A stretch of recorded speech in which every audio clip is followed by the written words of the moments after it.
کے چند اشعار پیش فرمائیں۔ گھڑی آپ کی خواب ہی میں نظر مجھ کو آ جائیے، دیکھ لوں ایک جھلک یا نبی آپ کی، یاد آنے لگی ہر گھڑی آپ کی، کہ آپ مہمان بنائے گئے عرش پر، آپ کے سامنے تھا خدا جل وگل، آپ مہمان بنائے گئے عرش پر، آپ کے سامنے تھا خدا جل وگل، آئے گی آپ کی تاب نظارہ کو دیکھ کر، کیا کرے گا کوئی ہم سری آپ کی، یاد آنے لگی ہر گھڑی آپ کی، کہ آپ آئے تو انسان کو عظمت ملی، ایک بیمار تہذیب رخصت ہوئی، آپ آئے تو انسان کو عظمت ملی، ایک بیمار تہذیب رخصت ہوئی، صنف نازک کو اعزاز بخشا گیا، یہ فضیلت ہے کتنی بڑی آپ کی، یاد آنے لگی ہر گھڑی آپ کی، کہ آپ امت کی خاطر بہت روئے ہیں، آپ راتوں میں جاگے ہیں کم سوئے ہیں، آپ امت کی خاطر بہت روئے ہیں، آپ راتوں میں جاگے ہیں کم سوئے ہیں، آئے گی کام ہم معاصیوں کے لیے، حشر کے دن یہی بے کلی آپ کی، یاد آنے لگی ہر گھڑی آپ کی، آپ لاریب ہیں خاتم الانبیاء، واقعی آپ ہیں شاہ ہر دو سرا، آپ ہیں مجتبی، آپ ہیں مصطفیٰ، روح قرآن ہے زندگی آپ کی، یاد آنے لگی ہر گھڑی کی آپ کا ذکر ہے فرش سے عرش تک، آپ کی بات ہے عرش سے فرش تک، آپ کی مدح قل آ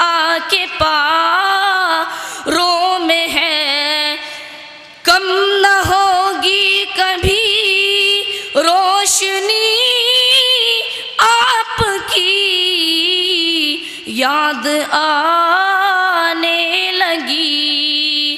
ہر گھڑی آپ کی، خواب ہی میں نظر مجھ کو آ جائیے، دیکھ لوں ایک جھلک یا نبی آپ کی۔ جیسا کہ میں نے عرض کیا، حضرت مولانا خالد سیف اللہ رحمانی صاحب دامت برکاتہ العالیہ کی ذات گرامی کوئی محتاج تعارف نہیں ہے۔ آپ نے صبح مدرسہ جامع العلوم فرقانیہ میں جلسہ دستار بندی میں بھی خطاب فرمایا،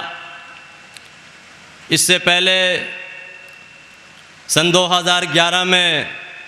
اسلامک فقہ اکیڈمی انڈیا کا جب سیمینار منعقد کیا گیا تھا، اس وقت بھی قلعہ معلیٰ کے اس وسیع میدان میں آپ نے جامع خطاب فرمایا تھا۔ آپ عالم اسلام کے معروف فقی، all India Muslim personal law board کے سیکریٹری، اسلامک فقہ اکیڈمی انڈیا کے جنرل سیکریٹری، المعہد العالی الاسلامی حیدرآباد کے بانی و ناظم، فقہ اکیڈمی مکہ مکرمہ کے رکن تاسیسی، 100 سے زیادہ معتبر مستند کتابوں کے مصنف، مثبت سوچ، معتدل فکر،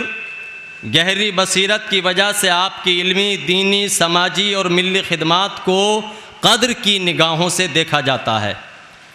آپ کی کتابوں کا بیشتر حصہ 5 عالمی زبانوں میں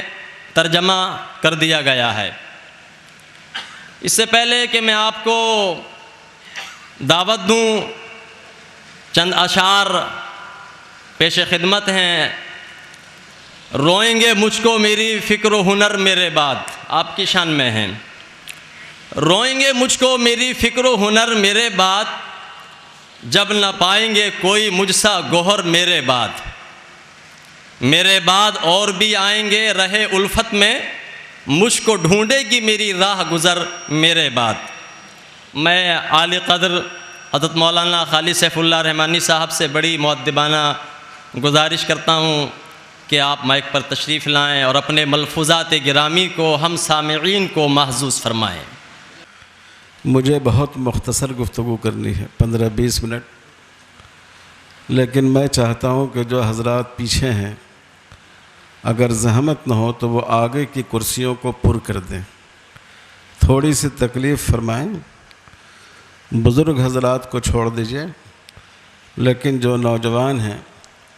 وہ آگے کی کرسیوں کو پر کرنے کی کوشش کریں۔ بسم اللہ الرحمن الرحیم، الحمد للہ رب العالمین، والصلاة والسلام علی سید الانبیاء والمرسلین وعلی آلہ وصحبہ اجمعین ومن تبعہم بإحسان الی یوم الدین۔ صدر عالی قدر، ہم سب کے بزرگ حضرت مولانا مفتی صاحب دامت برکاتہم، حضرات علماء کرام، رامپور کے غیور، باشعور، سمجھدار اور دینی حمیت کے حامل مسلمانوں، آپ نے اس پروگرام کے بالکل آغاز میں ملک کے نامور خطیب اور صاحب علم سلمان حسینی صاحب کا بہت ہی حرارت انگیز خطاب سنا، اور یقیناً اس سے آپ کے ایمانی جذبے کو ایک گرمی اور تپش حاصل ہوئی ہوگی۔ پھر ملک کے ایک بڑے دانشور، ممتاز صاحب قلم اور ادیب پروفیسر محسن عثمانی ندوی صاحب سے اس مسئلے کی نوعیت، اس کی حقیقت، اس کے اسباب اور اس کے علاج پر ایک مفکرانہ خطاب سنا جو دامن دل سے باندھے جانے کے لائق تھا۔ اب میرے لیے کہنے کی کوئی بات باقی نہیں رہ گئی ہے، لیکن ایک دو بات میں آج کے حالات کے پس منظر میں اور اس ملک کے اسرائیل سے بڑھتے ہوئے تعلقات کے تناظر میں آپ سے ضرور عرض کرنا چاہتا ہوں۔ اس میں آپ کے جوش کو حرکت دینے والی اور دلوں کو گرمانے والی بات تو نہیں ہوگی، لیکن آج کے حالات میں ہمارے لیے انشاءاللہ سوچنے کا ایک پیغام ہوگا۔ یہ بڑی اہم بات ہے کہ مسجد اقصیٰ کے موضوع پر رامپور کے اس تاریخی شہر میں یہ عظیم الشان جلسہ عام منعقد ہو رہا ہے، ایک ایسے وقت جب مسلمان حکومتیں مسجد اقصیٰ کو بھلاتی جا رہی ہیں، جب خود مسلمانوں کے ذہن سے اس مسجد کا تصور نکلتا جا رہا ہے، جب ذرائع ابلاغ اور میڈیا یہ فضا بنا رہے ہیں کہ گویا کہ یہودی ہی اس جگہ کے سب سے زیادہ مستحق اور حقدار ہیں، اور جب اسرائیل اور امریکہ کے خلاف کچھ کہنا دنیا میں انسان کے لیے اپنے آپ کو نقصان کی دعوت دینا ہے، میں خراج تحسین پیش کرتا ہوں اور سلام احترام پیش کرتا ہوں جامع فرقانیہ کے ذمہ داروں کو اور اس شہر کے بزرگوں کو کہ انہوں نے اس اہم موضوع پر یہ کانفرنس منعقد کی، اور اتنی بڑی تعداد میں ہمارے بھائیوں اور بہنوں نے اس میں شرکت کر کے اس بات کا اظہار کیا کہ اس موضوع سے ان کی جذباتی وابستگی ہے۔ میرے بھائیوں اور بزرگوں، اس موضوع کے تین پہلو ہیں۔ ایک پہلو تو یہ ہے کہ اسلام کی نظر میں مسجد اقصیٰ کی کیا اہمیت ہے، جو 16-17 مہینے مسلمانوں کا قبلہ رہا ہے۔ جب جماعت کی نماز شروع ہوئی تو بیت المقدس کے استقبال کے ساتھ اور اس کی طرف رخ کرتے ہوئے مسلمانوں نے نماز ادا کی۔ جب تک مکے میں تھے اس طرح نماز ادا کی کہ کعبۃ اللہ بھی سامنے ہو اور بیت المقدس بھی سامنے ہو، اور جب رسول اقدس صلی اللہ علیہ وسلم مدینہ تشریف لے گئے تو آپ نے اس طرح نماز ادا فرمائی کہ اس وقت مکہ آپ کی پشت کی جانب پڑتا تھا اور بیت المقدس آپ کے سامنے ہوتا تھا۔ یہ مسلمانوں کا ایک والہانہ تعلق ہے اس جگہ سے۔ یہیں سے رسول اللہ صلی اللہ علیہ وسلم کے سفر آسمانی کا آغاز ہوا، اور حضور کو تمام انبیاء کرام کی امامت کا شرف بخشا گیا۔ یہ ساری فضیلتیں آپ نے سنی، یہ بات بھی آپ نے سن لی کہ ہندوستان کے مسلمانوں کو اس مسئلے میں کیا کرنا چاہیے۔ ہندوستان کے مسلمانوں کے لیے ایک کام تو وہ ہے جس کی طرف مولانا سلمان صاحب نے اشارہ فرمایا، پروفیسر محسن عثمانی صاحب نے بھی اشارہ فرمایا کہ ہر انسان اپنی صلاحیت اور اپنی طاقت کے مطابق ظلم کی مخالفت کا مکلف ہے، رسول اللہ صلی اللہ علیہ وسلم نے ارشاد فرمایا، تم میں سے جو شخص کسی برائی کو دیکھے اور ظلم سب سے بڑی برائی ہے، تو آپ صلی اللہ علیہ وسلم نے فرمایا فَلْيُغَيِّرْهُ بِيَدِهِ، اس کو طاقت کا استعمال کر کے اس ظلم کو روکنا چاہیے، اور اگر وہ طاقت استعمال کرنے پر قادر نہ ہو تو فَبِلِسَانِهِ، کم سے کم اپنی زبان سے اس کے خلاف احتجاج درج کرانا چاہیے، اور اگر یہ بھی نہ کر سکے تو اپنے دل میں اس کی کڑھن اور اس کا رنج محسوس کرنا چاہیے۔ میرے بھائیوں اور بزرگوں، آج کے اس جمہوری دور میں انسان کے زبان کے بول کی بھی بڑی اہمیت ہے۔ فلسطین میں جس طرح کے واقعات پیش آتے ہیں، اگر ہندوستان کے مسلمان یہ طے کر لیں کہ وہ لاکھوں اور کروڑوں کی تعداد میں وہ ہندوستان کی حکومت کو میل کریں کہ ہمارا ملک جس پر عربوں کا بڑا احسان رہا ہے اور آج بھی جس کے معاشی مفادات عربوں سے متعلق ہے، وہ اسرائیل سے اپنے تعلقات کو ختم کرے، وہ اسرائیل کے مقابلے مظلوم فلسطینیوں کی مدد کرے اور انصاف کا ساتھ دے۔ ہم میل کے ذریعے،